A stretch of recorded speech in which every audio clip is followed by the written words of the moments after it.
இன்றைக்கு நாங்க செய்யறது என்ன? போனை எடுத்தாம அவனே. ஆம்பளையும் விதி விலக்கு இல்லை, பொம்பளையும் விதி விலக்கு இல்லை. செல் பிடிச்சவன் கையும் சொறி பிடிச்சவன் கையும் சும்மா இருக்காது, சுரண்டிக்கு தானே இருக்கு. எந்நேரவும் அதெல்லாம்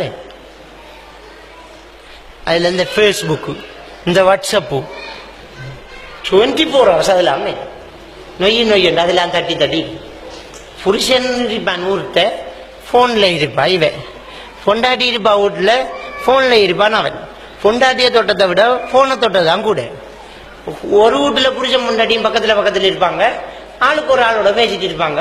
இல்லாட்டி அவரை பாட்டுக்கு அவர் போன்ல இந்த புள்ள எல்லாம் செஞ்சு வந்துட்டி பாக்குற புருஷன் போன்ல, மறுவா குஷினிய வெளிச்சாய் போட்டு வந்துட்டி பாக்குற போன்ல, பாப்பா ஒரு சட்டி உடுப்ப கழுவி போட்டு வந்துட்டி பாக்குற போன்ல, போய் படுத்து வாழ்வாள். இந்த ஆள் திருந்த மாட்டாங்க.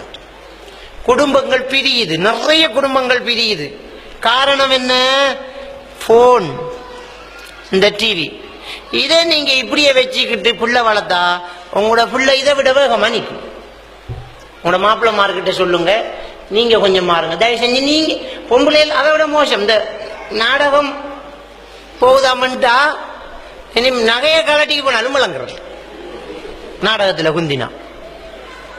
வீட்டுக்கு விருந்தாளி வருதுல்வா, வீட்டுக்கு ஒரு மணி வந்தா டிவி ஓ பண்ணிவிட்டு வாங்க மணி நீங்க தண்ணி விடுங்க. அது இல்லை, வாங்க இருங்க அவளை சேர்த்து பாருங்க, பார்த்துக்கிட்டு இருக்கா. இடையில ஒரு விளம்பரம் போகும் இல்லவா, அந்த விளம்பரத்துல திரும்பி மாறா எப்படி சோமா இருக்கீங்களா, இனத்துல வந்தீங்க நல்லா இருக்கீங்களா, வீட்டுல எல்லாரும் சோமாங்க. விளம்பரம் முடிஞ்சிடும். அவள் பதில் சொல்றதை எதிர்பார்க்கறல்ல, மாறா டிவியை தான் பார்க்க. இதுக்கடையில் அவளுக்கு ஆட்டா வந்துடும். நீ ஆட்டா வந்துட்டு போட்டாங்க, போயிட்டு வாங்க அடுத்த நாடகம் பார்க்கணும். நான் இதான் வாழ்க்கை, இப்படியே நடக்குது. அப்ப இதை பார்த்து பிள்ளைகள் நல்லா வருமா? இன்றைக்கு உண்மையிலேயே சமூகம் சீர்கட்டு போறதுக்கு காரணம் இந்த போனும் டிவியும் தான். போனும் டிவி காட்டி கொடுக்குது, போன் கூட்டி கொடுக்குது. அவ்வளவு உண்மையா நடந்துகிட்டு இருக்கு. தயவு செஞ்சு இதுகளை தூக்கி வைங்க, இந்த டிவியும் போனையும் தூக்கி வைங்க. அதை தயவு செஞ்சு எடுக்காதீங்க. ஒரு போன் ஆத்திர அவசரத்துக்கு ஒரு கோல் எடுக்கத்தான் ஒரு போன், அதுக்கு நார்மல் போன் உங்களுக்கு போதும். ஒரு ஆண்ட்ராய்டு போன், ஒரு டச் போன், அது இது தேவையே இல்லை, தேவையே இல்லை. எனக்கு நான் போன கிழமை ஒரு ஃபேமிலி கவுன்சிலிங், வெளிநாட்டில் இருக்கிற புருஷனுக்கு இவட போட்டோ ஒன்றை வாட்ஸ்அப்ல அனுப்பியிருக்கா, தவறுதல் இன்னொருத்தனுக்கு போயிட்டு போட்டோவில் இவ கொஞ்சம் குறைய அவுடுத்துக்கிட்டு இருந்துட்டான். அந்த போட்டோவை அவன் வச்சு இத நெட்ல போடுவேன், நான் சொல்றபடி நீங்க கேட்கணும் என்று அவன் ஒரு லிஸ்ட் அனுப்பிவிட்டான். இவ பயத்தில் என்ன செஞ்சான், அவன் லேசான லிஸ்ட தான் போட்ட பயத்தில் அது கொஞ்சம் கொஞ்சமா போய் மறாது பெரிய கேஸா போய் குடும்பம் பிரிஞ்சு அவனோட தொடர்பு சொல்லி தப்பு நடக்குது அப்படியே. அப்ப இது என்ன கை தவறி போற அந்த அளவுக்கு தான் இன்றைக்கு நம்முடைய போனுகள் இருக்குது. கை தவறி போற வீடியோ ஒன்னா இருக்குது, நாம கதைக்கிற தவறுதெல்லாம் ரெக்கார்ட் ஆகுற. இந்த ஐஎம்ஓங்கிறதுல சும்மா கை வட்டா சரி உங்களோட வீட்டு இருக்கிற அம்பட்டும் வீடியோ ஆகி அந்த போன்ல இருக்கிற நம்பர் எல்லாத்துக்கும் சும்மா வீடியோ போகும். இப்படி வீடியோ போய் சூசைட் பண்ணாக்கள் அமெரிக்காங்க. மானம் போய் பக்கத்துல தற்கொலை செஞ்சாக்கள் இருக்காங்க. எனக்கிட்ட சூசைட் பண்ணி இந்த போனால பாதிக்கப்பட்டு சூசைட் பண்ணி தப்பி கவுன்சிலிங் வந்தாக்கள் எத்தனை பேர் இருக்காங்க. ஆபத்தான ஒரு விஷயம், மோசமான ஒரு விஷயம். தேவையில்லை இந்த போனு, சும்மா நார்மல் போன் ஒன்று வச்சுக்கோங்க. அது தேவைக்கு மட்டும் கோல் எடுக்க. தெரியாத நம்பர்ல போன் ஆன்சர் பண்ணாதீங்க. அது சும்மா பேச்சு மட்டும் நான் சைத்தான் உங்கள்கிட்ட தருவான். ஒன்றும் தேவையில்லம்மா. நமக்கு மகரமான ஆக்களோட நமக்கிட்ட ஒரு பேச்சும் இருக்கக்கூடாது.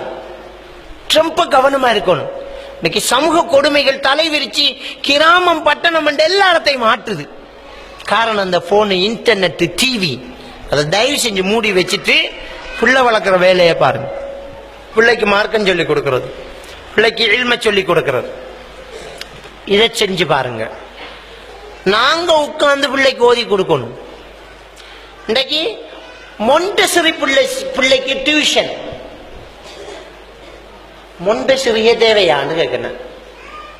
மொண்டசிறி தேவையா? அந்த முதலாம் ஆண்டு பிள்ளைக்கு வகுப்பு, 2ஆம் ஆண்டு பிள்ளைக்கு வகுப்பு. நான் கேட்க, 2ஆம் ஆண்டு புத்தகத்தை படிச்சு கொடுக்க தெரியாத மக்கா நாம் எல்லாம் கல்யாணம் பண்ணக்கூட. O லெவல் பாஸ் பண்ண பிள்ளை தேவை, A லெவல் பாஸ் பண்ண பிள்ளை தேவை கல்யாணம் பண்றாங்க. பிள்ளை பிறந்த உடனே 5 வயசு பிள்ளைக்கு டியூஷன் எங்க நடக்குன்னு தேடித்துறாங்க. அப்ப உண்ட பொண்டாட்டி என்னத்துக்கு இருக்கா? ஏபிசி தானே சொல்லி கொடுக்குற. அந்த ஏபிசிடிய உம்மா இருந்து சொல்லி கொடுத்தா என்ன? அவருக்கு டைம் இல்ல. இப்ப வா பட்டிமன்றம் நடத்துவோம். என்ன டைம் இல்ல? உன்ன பொண்டாட்டி கலெக்டர் ஆபீஸ்ல வேலை செய்யறாவா? இன்னமும் ஃபேக்டரி நடத்துறாவா? அந்த காலத்துல நெல்லு குத்தின அரிசி புடைக்கிற சொலக கொடுத்து பாருங்களேன். இப்ப இருக்கிற பொம்பளை பிள்ளைகள்ட்ட சொலக கொடுத்து புடையண்டா புடைக்க. சொலவு இனத்துக்கு, சொலவு இனத்துக்கு இலக்கறி வைக்க, அதுக்குதான் சொல்லணும்.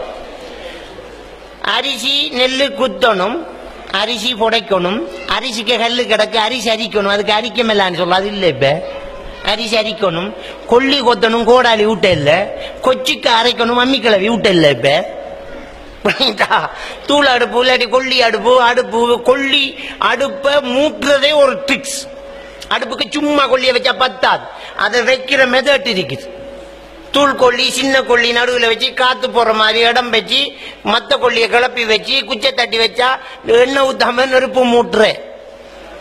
இது வச்சு அடுப்பு மூட்டி சோறு கஞ்சின்னு இருக்கிற பதத்துக்கு சோறு புழுங்குற நேரம் சோறு பார்த்து மூடுறேன்னு சொல்றேன். அதை கண்டணும், இல்லாட்டி சோறு அவுட். இப்படி சோறு கறி ஆக்கி உடுப்பு கையால கழுவி எல்லாம் செஞ்சு விட்டு அப்ப உள்ள அம்மா எங்களுக்கு ஓதி தந்த, எங்களுக்கு படிச்சு தந்த. இப்ப உள்ள அம்மாமாருக்கு இந்த சோறு கஞ்சி இருக்கிற செக்ஷன் எல்லாம் இல்ல, அதுக்கு ஒரு சட்டி ஒன்று வருது. அரிசி கழுவுறல அப்படியே கொட்டி போட்டு அந்த தண்ணிய நீங்க கூட வச்சாலும் மட்டும் இல்ல குறைய வச்சாமல அதெல்லாம் கணக்கு பண்ணி ஒழுங்கா மூடி ஓவாகும். திறந்தா சோறு இருக்கும். அதுக்கு சட்டு உடுப்பை கொட்டி வச்சா கழுவி துறைச்சி காய வச்சு வைக்கும். ஐமன்றதுக்கு இந்த பேர் இல்லை அந்த மிஷின், அது வேற.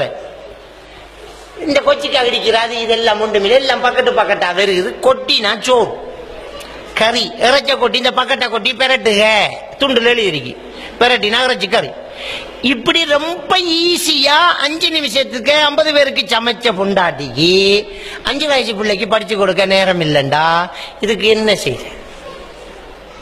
அப்ப எங்க அந்த நேரம், அந்த மிச்ச நேரம் எங்கண்டா? அந்த மிச்ச நேரத்தை டிவி கடன் வேண்டிட்டு விளங்கிட்டா. ஏனண்டா நேத்து நாடகம் முடிய கொள்ள நஞ்சு போத்தல துறக்க கொள்ள தொடரும் என்று திறந்தேன். நஞ்சு போத்தல இப்படி திறந்து அங்க கொள்ள தொடரும். அடுத்த அண்டைக்கு இது கட்டாயம் பார்க்கணும், பிள்ளைக்கு படிச்சு கொடுக்கலாம். இன்றைக்கு கொஞ்சம் பேர் பயானுக்கு வந்திருக்க மாட்டாங்க.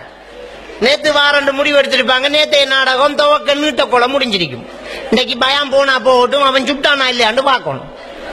அப்ப இன்றைக்கு கொஞ்சம் பேருக்கு பயான் இல்லை. இதுதான் நடக்கும். அப்ப நம்முடைய நேரம் இல்லாம நம்முடைய பிள்ளைக்கு நாம சொல்லிக் கொடுக்கலையே, எனக்கு இன்னொருத்தி சொல்லிக் கொடுக்க, அதுக்கு 500 ரூபாய் காசு வேற, அதுக்கு புரிச்சு இன்னும் ஓட விட்டு உழைக்கணும்.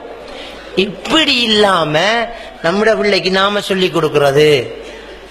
நம்மகிட்ட ஈமான் இருக்கணும்னா நாம களிமை சொல்லிக், நாம துவா சொல்லிக் கொடுக்கிறோம், நாம குர்ஆன் சொல்லிக் கொடுக்கிறோம், நாம ஏபிசிடி சொல்லிக் கொடுக்கிறோம். இல்லதா 10ஆம் வகுப்பு சொல்லிக் கொடுக்கலாமே, நான் படிச்ச படிப்புக்கு அட்லீஸ்ட் 5ஆம் வகுப்பு சொல்லிக் கொடுக்கலாமே. அப்ப நாங்க வீட்டுல சும்மா இருக்கோம். நமக்கு என்ன தேவை? ஃபேஷியல். கொஞ்சம் பேருக்கு புருஷன்மார் எங்கள்கிட்ட வந்து சொல்றாங்க, அல்லாஹ் அந்த பயான்ல சொல்லுங்க மௌலவி, 500 ரூபாய் மௌலவி ஒரு டப்பா. என்ன டப்பாடான்னு கேட்டேன். அந்த கருப்பை வெள்ளையாக்குற டப்பாவா? அப்ப நான் கேட்கேன், அவள் வெள்ளையா யார கல்யாணம் பண்ண போறாள்? பொண்ணத்தான் கல்யாணம் பண்ணிட்டாள். அதுக்குள்ள அந்த ஃபேஷியலை செஞ்சா 2000 ரூபாய் கொடுத்து 1000 ரூபாய் கொடுத்து செஞ்சுக்கிட்டு வந்தா கழுவினா கழுவு பெய்த்திரும், புழுவும் இல்லை தொடுகையும் இல்லை. அது வேற. தயவு செஞ்சு இந்த வீண் விரயத்தை எல்லாம் முட்டு போட்டு நாங்க குர்ஆன் ஹதீஸை படிக்கணும், பிள்ளைகளை படிச்சு கொடுக்கணும், மார்க்கத்தை சொல்லி கொடுக்கணும் என்கிற ஒரு நிலைக்கு நாங்க வந்து நம்முடைய பிள்ளைகளை வளர்க்கணும். பிள்ளைகளை வளர்த்தா நம்முடைய பிள்ளைகள் நல்ல எதிர்காலத்துல நல்ல பிள்ளைகளாக வரும்.